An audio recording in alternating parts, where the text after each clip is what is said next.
En France, tous ces programmes de services qui tournent autour de l'assurance se sont développés, certains d'ailleurs avec succès.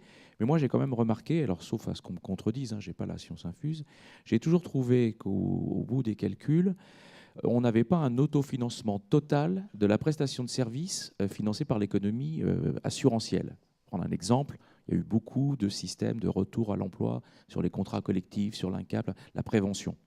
C'est très bien, mais il ne faut pas penser que c'est un plus qui va être financé par l'économie sur les sinistres. Enfin, moi, je ne l'ai pas vu faire, ça. Donc, quand on dit qu'on rajoute des couches de services sur un moteur assurantiel, je pense que c'est attendu par les clients, je pense qu'il faut le faire, mais il faut bien regarder son pricing.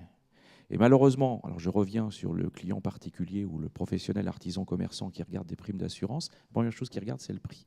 Donc si vous voulez faire une plateforme de service, il faut bien peser ce pricing en disant finalement le service en France, on aime bien, si c'est pas cher et que c'est gratuit, on le prend volontiers.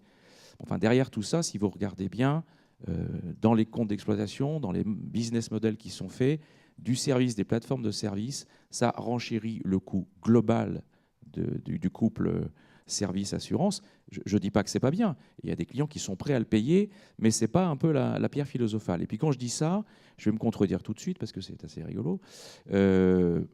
On va peut-être faire un petit truc de plateforme de service chez Soli Hazard en début de 2017.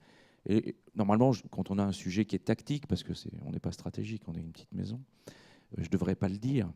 Mais enfin, comme je vais le faire sur un secteur où il n'y a personne, je peux me permettre de le dire, puis ça va détendre l'atmosphère, on est un des leaders de l'assurance des chiens et des chats. Voilà. Qui a un chien et un chat? Levez la main. Qui a un animal de compagnie?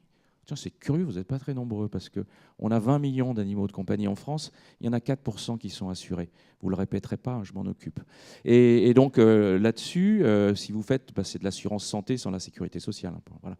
Bon, c'est un peu sec ça comme service. Par contre, comme c'est très affectif, puisque ces petites bêtes sont très affectueuses, on va lancer quelque chose d'assez sympa en plateforme de service à partir de l'année prochaine.